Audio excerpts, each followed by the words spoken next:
Today's edition of the Hoopball Podcast is brought to you by Manscaped. Go to manscaped.com. Use the promo code Hoopball20. That'll get you 20% off your order plus free shipping. You can grab their Lawnmower 3.0 with their cutting-edge ceramic blade that helps reduce accidents. They've got Manscaped's advanced skin-safe technology. The battery will last up to 90 minutes. So you could take a longer shave. You could use it in the shower. It's got an LED light. It's an awesome device that you can get for 20% off and with free shipping by using the promo code HoopBall20. So head over right now, manscaped.com, and use the promo code HoopBall20.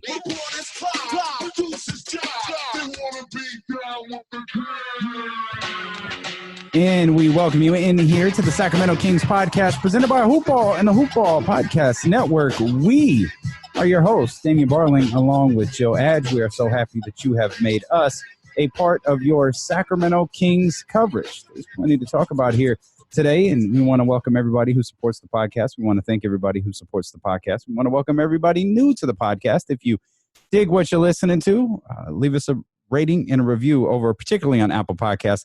It goes a very, very long way on the Apple Podcast platform. Just hit the 5 stars. You could do it right here while we're talking. You don't have to close the podcast. You don't have to close the app. You could just head back to where you started downloading us. You'll see 5 stars. Hit the 5th one if you think we're worth it. If not, we'll win you over in time, man. I promise. It was quite an eventful last episode, Jill, of the Sacramento Kings podcast as we were getting ready to give our thoughts on why Sachin Gupta was about to be the Sacramento Kings general manager. And as we were talking, of course, Monte McNair named the general manager, and he spoke today. And we have plenty of sound to play for you in case you missed it. We'll bring you all of the good stuff. There is some, I don't know that there's newsworthy stuff in there, but there certainly is some noteworthy stuff in there. What stood out in Monte McNair's 17 or so minute press conference today?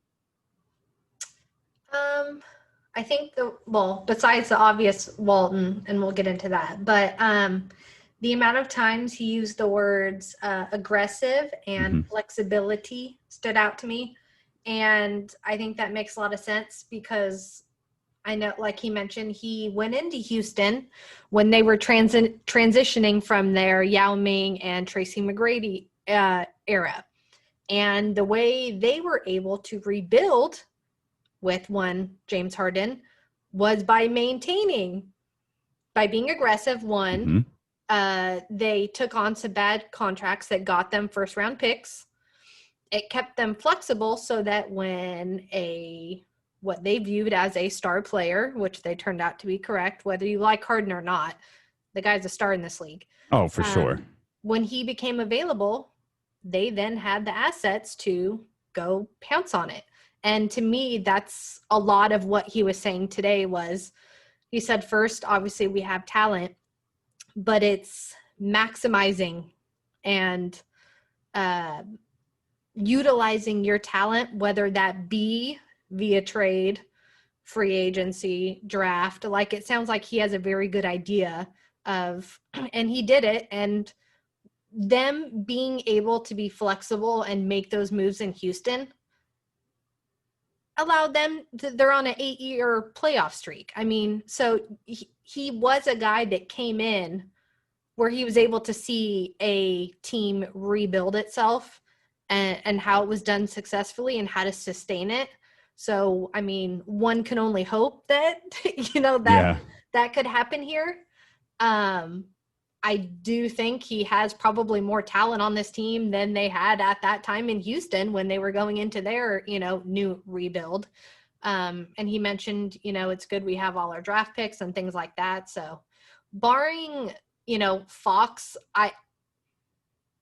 I would not be shocked at anything at this point that happens from here forward, no matter what he says about the current players. I think he made it very clear that being aggressive and being flexible and knowing when to pounce on a guy or particular moves when you can best utilize them, that's going to happen. So here's Monte McNair on the Kings roster. Yeah, there's a lot of talent on this roster and a lot of versatility. And I'm really excited to work with Coach Walton on what we can improve. Which, I think we're aligned on. as far as competing hard and starting to build those winning habits like I talked about. And there's a lot of talent here that we can work with. Okay, he said that a couple of times. One other clip I want to play because it ties into a lot of things that you just said in our current topic. Yeah, here. I think there's this team showed some flashes last year. I think De'Aaron is certainly a great young talent, and I think his speed and ability offensively to create really is going to be a huge catalyst for how Coach Walton and I envision this team being up tempo. Creating the space to shoot threes and attack the rim. And, I think we're excited to get going on that. Shoot threes, attack the rim. And I got to be honest, I recorded this to air with Kenny Caraway and I on ESPN 1320 today. And it started at 11:30. Our show starts at 12, so it was kind of a frantic pace of paying attention to the question. Monte McNair is a no-nonsense guy. He did not come – again, I mentioned at the beginning, it was a 17-minute press conference. He did not come here to hear himself talk. He is not a guy who's going to put himself out there and put himself in front of the media regularly. It looked like he would rather be anywhere else in the world than in front of that podium speaking to us. So I missed that line until I aired it on the show, and like my ears perked up like, oh, did somebody say tempo? And I feel like that's a line Kings fans love so much because of what we saw, I guess, going on 2 years ago now with Dave Yeager in that first stretch of that 2018-19 campaign. Yes. And what I will say about him is, I know we've mentioned this before, is he's one where admittedly he has said the last couple of years more than anything else, he's kind of been that go-between guy between the front office and the coaching staff, and how to use analytics and how to use, talking with the coaches and the players, and how can we marry analytics and the eye test to maybe describe what they're kind of seeing, or to point things out that a coach or a player might not even realize. He mentioned where their analytics showed that, obviously he was talking about Harden, but he said players in Houston, where normally ISO is not great, but they showed certain players where, conventional analytics, obviously you're not going to go that route, but hey, this one, it's showing his analytics that this is his strong suit. Mm-hmm. So how can we set the four other guys around this, or maybe create some plays that would utilize this guy's strength and put him in his best opportunity, not necessarily trying to force something that doesn't work on them, which I think some of us were kind of frustrated last year, was we felt players were being, and I get because you're trying to develop them, but some of these older guys, to me, if it's not there, it's not necessarily, it might just not be there for that person. They just might not be that kind of player. So if you can utilize their best strengths without having it hurt you, it's one thing if they can be average on it, but when you see continuous turnovers and things like that, because you're trying to force a square peg in a round hole, like all it is doing is hurting your team. So to me, he kind of talked about playing to player strengths, and we saw one of the reasons I think he did say what he said about Walton is it was very clear was we're keeping with him this year. Didn't say future, didn't say anything like that. I won't be surprised if he's let go. I won't be surprised if he's here. Honestly, I think he was pretty honest about that. Hold that thought. Hold that train of thought right there. Here is exactly what Monte McNair said about Luke Walton. Yeah, we didn't have a prior relationship, but we had some mutual friends. And so as I've gotten to know him the last few days, we've had some good conversations. I've heard great things, and so far I think we've had a great rapport.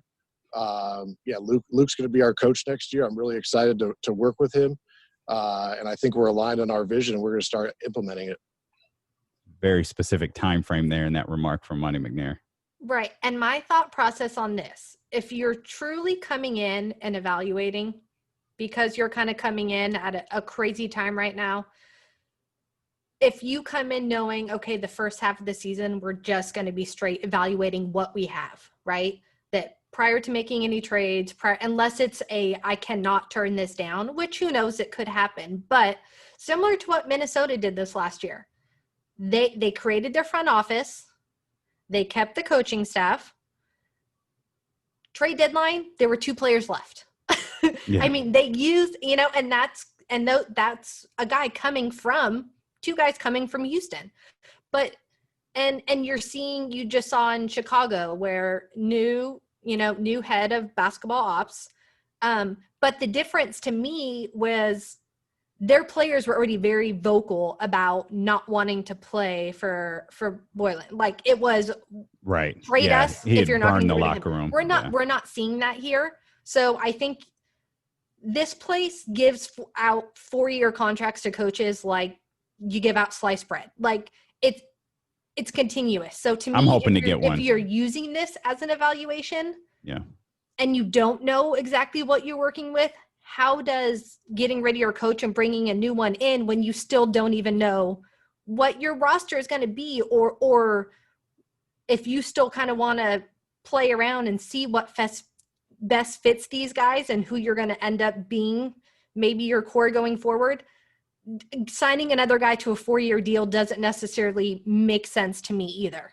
If you're bringing in a guy and you could then, change up your roster come trade deadline. I'm not a huge Luke fan, but I can see if that's where they're coming from, I can see where that would make sense. I'm okay with this. I'm not a big Luke Walton fan because I just don't believe he's a good coach. But I also believe that there is a terrible, no matter how it's been tried, how water carriers over the last few years have tried to shape it. Like this is not the most functional NBA environment, imaginable. And so I don't know how the situation with the front office and the situation with ownership and whether it's ownership meddling or whatever it is, I don't know how that has affected Luke Walton's ability to do his job. But one thing that we've learned about Monte McNair, Jill, and one thing that we've learned in the very limited stuff that we've been able to learn about Monte McNair in his time in Houston is that he works closely with coaching staffs. And he just said it there, and I think both of those clips that we played for you said, I'm going, Luke and I are going to get together. We're going to figure out, what works best. And we're both in agreement on tempo and threes and penetrating to the basket and all sorts of stuff. And my thing with Luke is in Monte's approach is, if this is an honest assessment of Luke Walton, I'm completely fine with it because it's going to either be Luke Walton wins the job, a job that he has secured for the next 3 years, but he's either going to, or win over his new general manager and he's going to be the coach, the following year and hopefully the following year after that and the following year after that. And that's successful for everybody, including Monte McNair. But if it's we've got 3 years left on his deal, we can't really throw out another 4-year contract. If it's that, then I kind of look at it like, dude, if it's really just wait till the water runs dry, just rip the freaking Band-Aid off, man. Right. But I think your point is accurate. Is how can you assess the roster? Like you're assessing everything if you're Monte McNair all at once. And that include, you may go out there and you go, man, this roster is crap. I have got to fix this roster. It doesn't fall much on Luke Walton. But if you go out there and you evaluate the roster in a completely different way and the team isn't performing the way that you believe that it should, or you're not. Retirement deadline. There it is.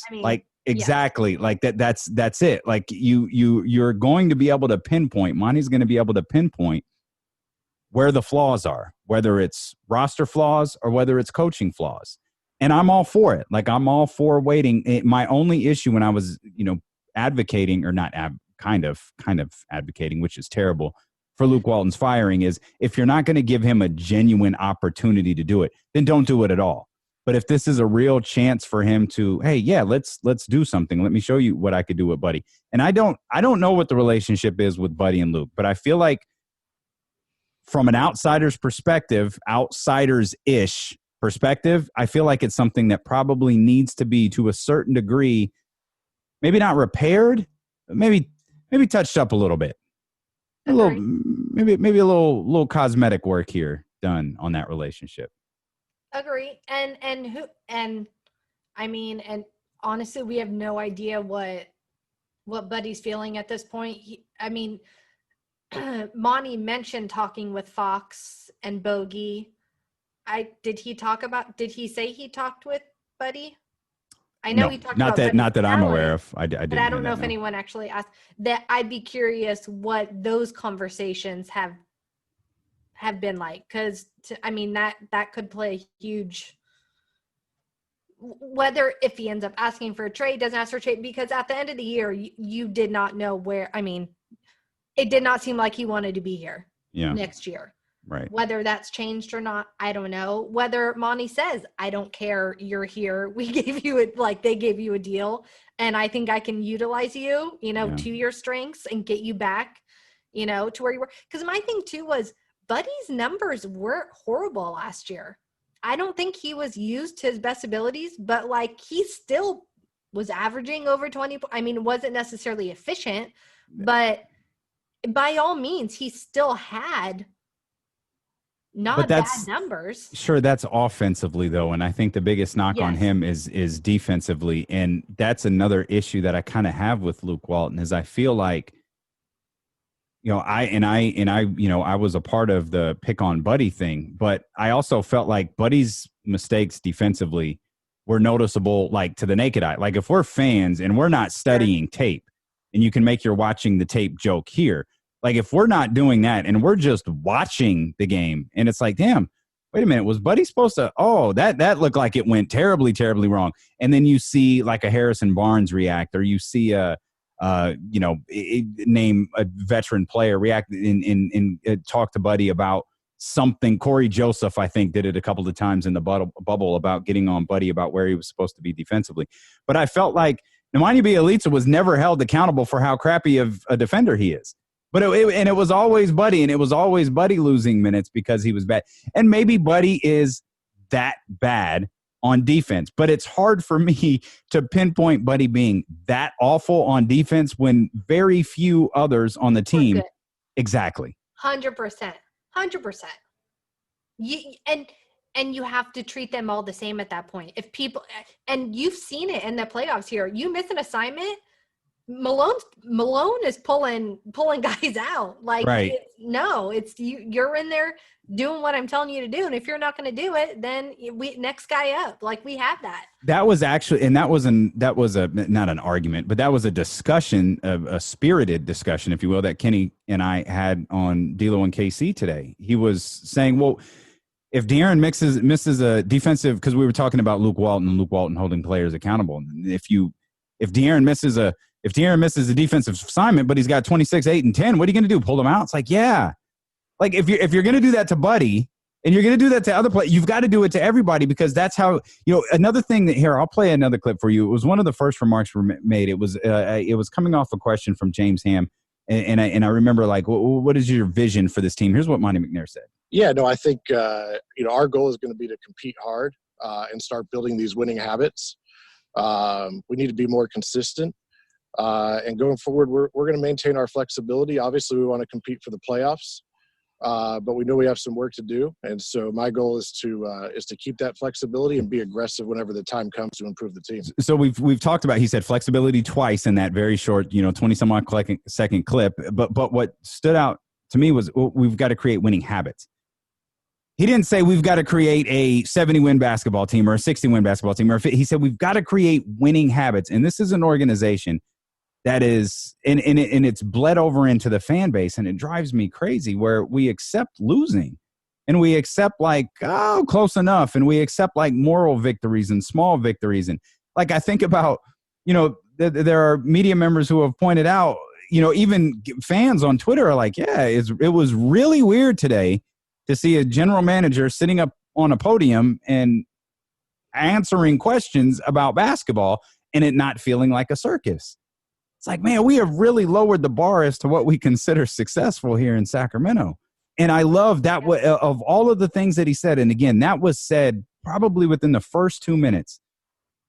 I love the line about creating winning habits, because if you're able to do that, it trickles down.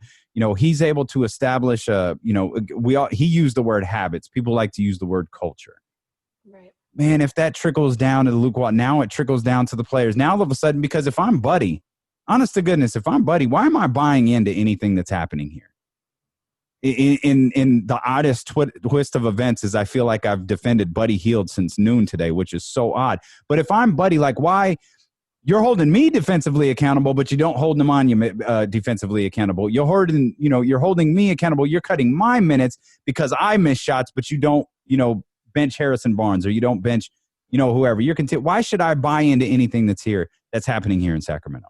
Right, especially when the year before you allowed a lot of the players to be very vocal and what they felt should happen with a coaching staff. Mm-hmm. And so then the new one comes on and it's like, well, wait a second. You let me help make these decisions. Now Right. It's all of a sudden like, oh, now it's coming back to me. Yeah. There has been no stability or accountability. Mm-hmm.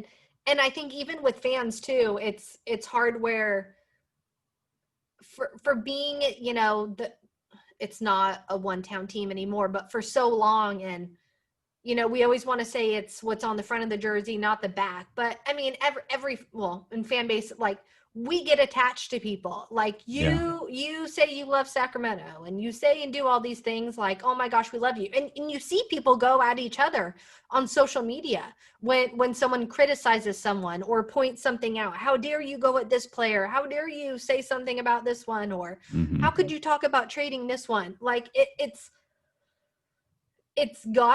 such a player's game, the way this league is right now, that it's like what you're saying too.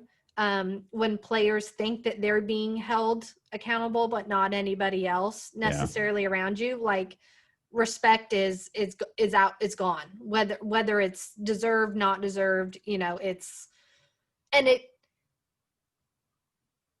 like you said, it's not like everybody on this team was a great defender, and it's just Buddy was like the odd liar out. And that's the thing, is these players don't individually have to be great defenders. Mm-hmm. It's, can you do it as a team?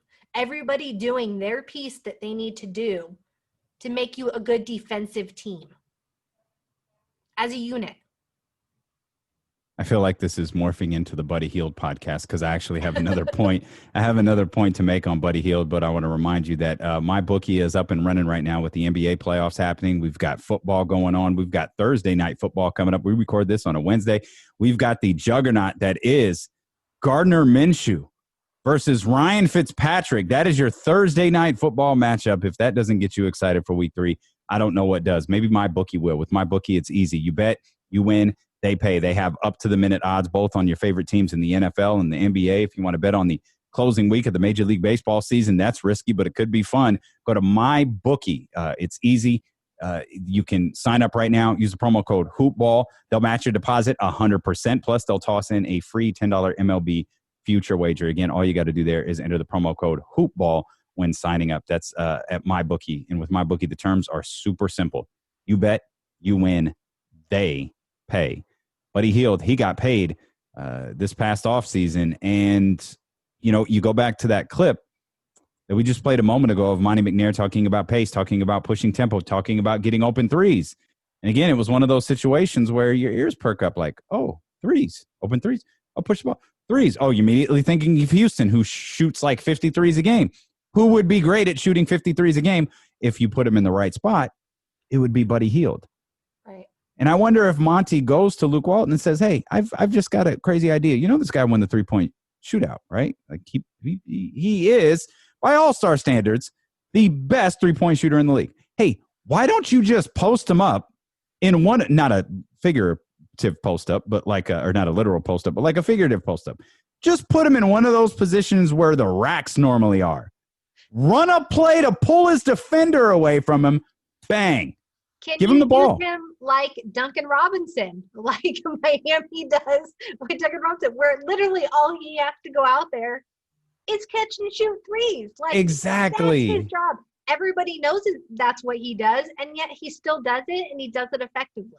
And there's no way still able to do what they do. I absolutely refuse to believe Buddy Hield would be anything but successful in that situation. And I could stretch it a little bit and believe it if I said, I don't believe he'd be anything but super successful in that situation, because he has his off nights like everybody else, but I feel like his off nights are created more when he tries to create. And we've talked about this on a number of occasions, Jill, where he idolizes Kobe Bryant. He wants to be the James Harden guy. He wants to be the guy like LeBron. He wants to be the guy who creates his own shot and does all of that stuff instead of maximizing that skill that he has, instead of maximizing his ability to be potentially. I often use it's the easiest comparison in the world. I'm not comparing them as shooters. I'm comparing them as their ability. We all know the famous stats when Klay Thompson dribbles. Klay Thompson doesn't dribble. He makes more threes. Okay. Buddy Hield, stop dribbling. Stop trying to create the play. Stop trying to be De'Aaron Fox. Stop trying to be the point guard. Stop trying to be a creator. Find a spot. Luke, run a play to get the man open and let him catch and shoot. Right. And Ben McLemore is by no means Buddy Hield, but Houston is the first team to actually utilize Ben McLemore with what he was good at, shooting the ball. Here, he was young, and I get that, and poor guy, people would target him, and he'd get the multiple steals at a time and do all that kind of stuff. But how many different spots have you seen him at? And then finally Houston was just like, no, we just want you here, and we just want you shooting. Like, just shoot. And how many times? Yes, it was around Harden, but still, like he said today multiple times, putting our players in the best position possible to maximize their talents. And you can probably say this about so many NBA players, Jill, but Ben was one of those guys who I remember in his pre-workout, I talked with a guy who worked him out in New York who was kind of training him. And he was like, he's really, really athletic. He just doesn't have a move. Like, there's nothing you're afraid of. Like, he's an athlete. Like, you know that when you see him, he's an athlete. He moves like an athlete. He does everything like an athlete. But on a basketball court, there's nothing that he does that you're, like, afraid of. And I thought, man, if you just find a coach who can just find, like, what is the best thing Ben McLemore does? And I don't know if it was Mike D'Antoni that found it, or, I don't know if it was, Monte McNair, Daryl Morey, or, someone within the system who thought, where that guy will succeed? He'll succeed with Mike D'Antoni. If Mike can get him mid-range jump shots, if Mike can get him open threes, like Ben was always one of those guys. And in the point I was trying to make is, in this long-winded way, was I feel like you can say this about so many NBA players. If they land in the right situation, they could have very long, productive careers, but so many of them land in situations where things may not be the best for them. Right. And this is one of the reasons that I've always been a huge Kenny Atkinson guy, is he did it in Atlanta with players, and he did it with the young Nets players. And yes, people are saying now, well, how come he's not being hired now? Because he is one of the best player development coaches there are in this league. And so whether that's as a lead assistant, as a coach, whether that's taking a young team to the brink of where they need to be, and then putting someone who is maybe better at coaching guys when they've gotten to that talent level where they need to be. But everywhere he's gone, that's exactly what he's done with his players. Mm-hmm. It's he figures out how to give them that to make them succeed. And you've seen it.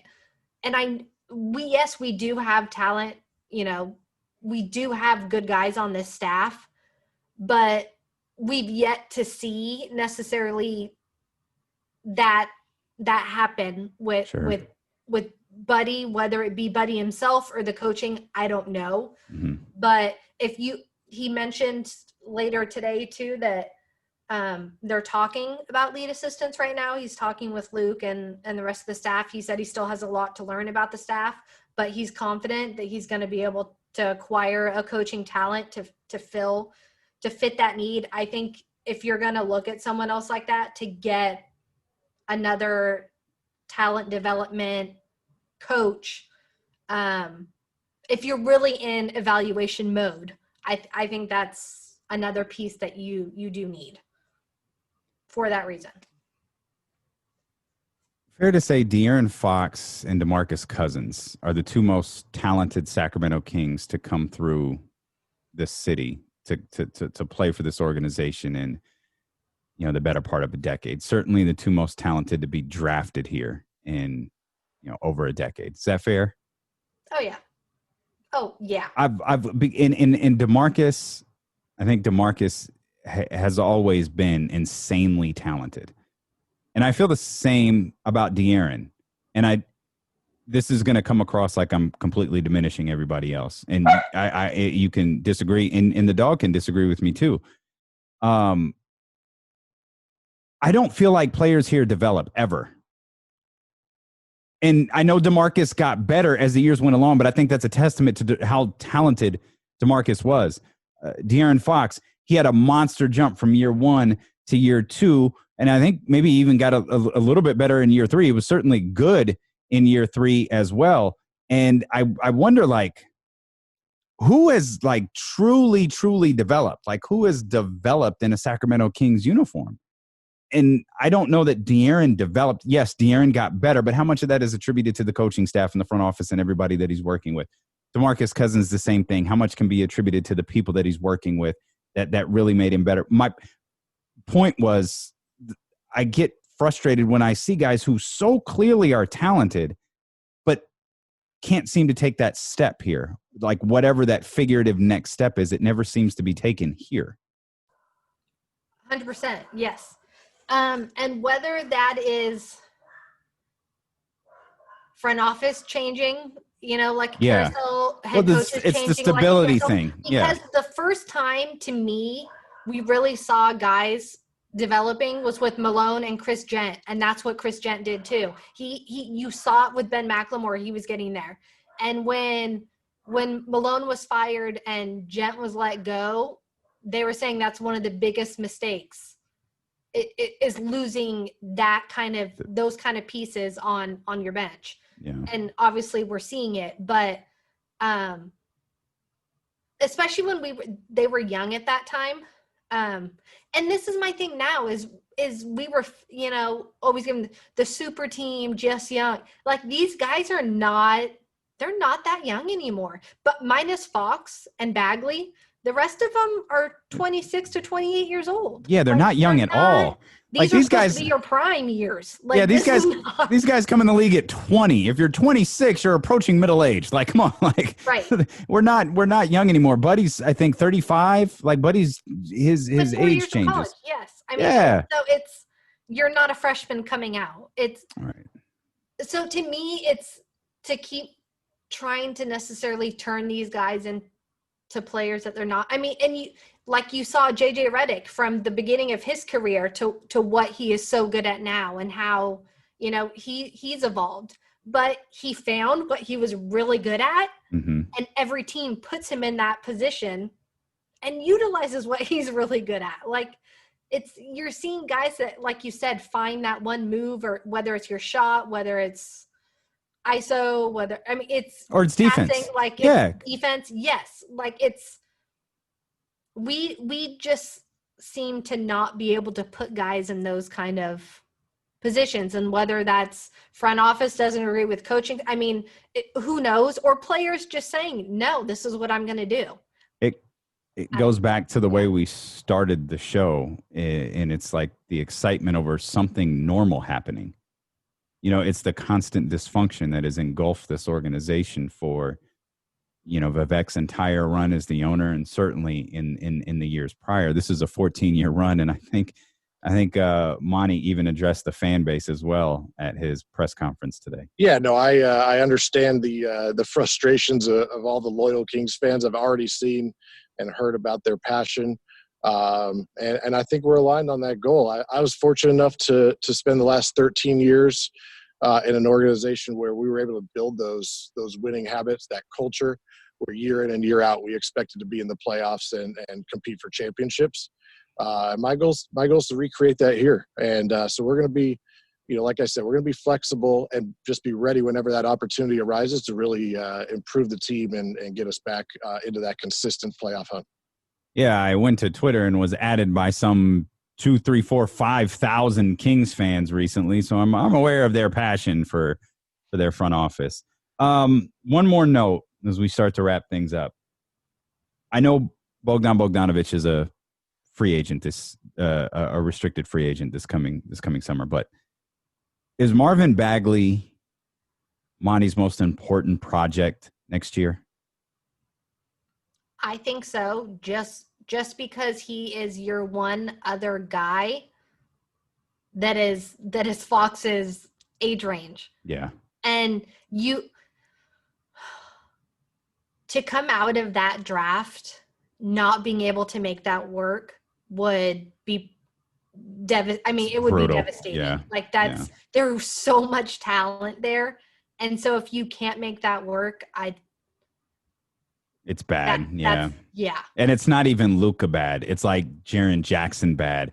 It's Trae Young bad. It's virtually everything surrounding him that's bad. And it was so Kings to me too. I was thinking about this the other day is how we were set, like if Michael Porter Jr. was not hurt, it's been said, I think by all media here, that would have been their guy. Had he not been hurt, like that would have been their guy. We took a guy, and I think he's played less games now. It's got to be pretty close. Yeah. Wow. It's like how Kings is that? Like just think about that, like that you literally could have done the opposite, and it would have amounted to the same amount of games at this point in the career, which no one ever would have thought of. But that's kind of our luck here of how. So that's a great stat, but not to like burst any of my fellow media people's bubble.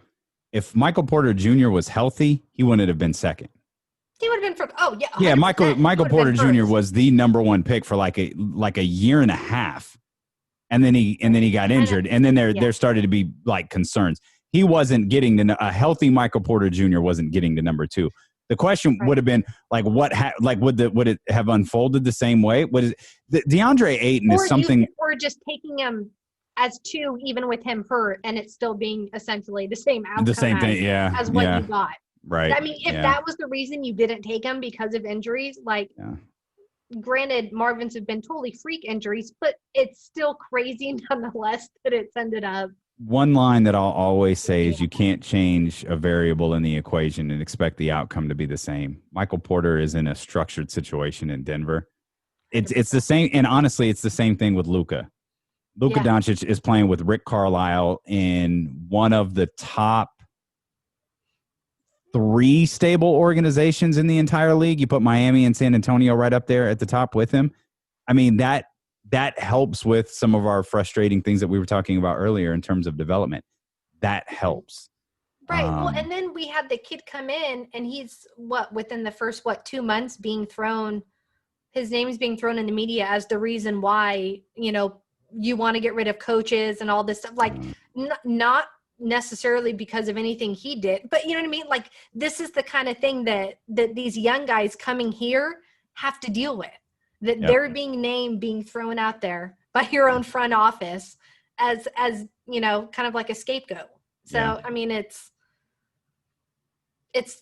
no wonder why people don't necessarily come here trusting, but bright spot, Monte McNair, like finally, I love that he was saying that he has, supposedly has the resources to go spend on whatever kind of front office, that he's tending to build.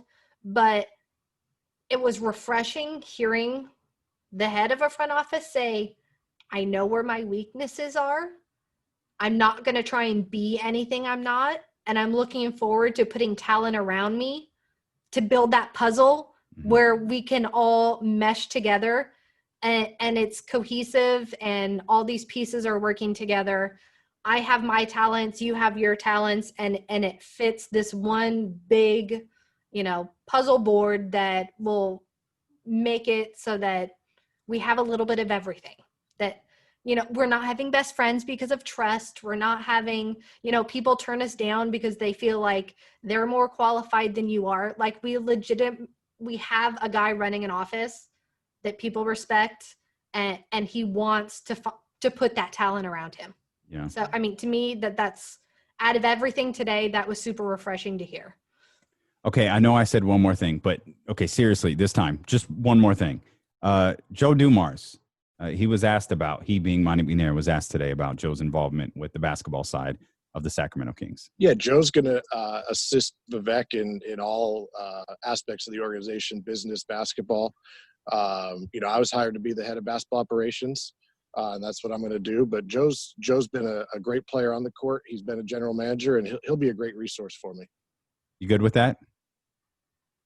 Yeah, I mean, he answered it like he needed to answer it. I mean, it was pretty cut and dry. Like, he's here and he's doing his thing, but I was hired to be this guy, and I'm going to be that guy. I very much got I know, like, this is the vibe I got was, I know you guys think this is a topic. It's not. This is not a topic in our organization. I get it's a topic for you, but this is like, and I'm not going to diminish. That's one thing that I really took away from that. I'm not going to diminish who Joe Dumars is. And I will gladly use it as a resource if I want to. Yeah, I'm going to gladly use a guy who won an NBA championship as a resource as I try to rebuild this organization. I'm going to go out on a limb here. I think this was the best podcast we've ever done. I also think you're extraordinary at this, and I'm so glad that we got to do this here together. But now that we've got a front office, what are we going to do now? Like, are we just going to, like, fantasy book the rest of the, like, we've got the draft. I think the combine's been set. The draft has been set. All we're waiting for is when the season's going to start. We still have assistant GMs. We still have assistant coaches. We still have whatever kind of draft, like, Zoom processes they're going to be doing. Are you going to put together a list of assistant general managers? I have some, actually. Of course you do. Okay, save it. We need that for the next episode. We need the assistant general manager edition of the Sacramento Kings podcast. Yes, I do have some, and what he considers his I wouldn't even want to say blind spots or weaknesses, but by his own words, like, I put together some player development scouting type names. Figuring that's where he says he's going to be searching. So, well, we will bring that all to you next week. We appreciate you for tuning in. Again, if you dig what you listen to, make sure you follow Jill on social media as well, at Jill Adge. You can follow me at Damian Barling. Check out D-Lo and KC Monday through Friday, 12 to 2 p.m. on ESPN 1320. You can listen on your radio.com app anywhere in the world. Just search ESPN 1320 and hit the heart button. Make sure that you are locked in with us. And check out the rest of the podcast here on the Hoopball Podcast Network and on our Be Heard podcast platform. Just search Be Heard in Apple Podcast or whatever podcast app you use to get your podcast, and they'll be right there for you. Jill, we'll do it again next week. Yes, thank you.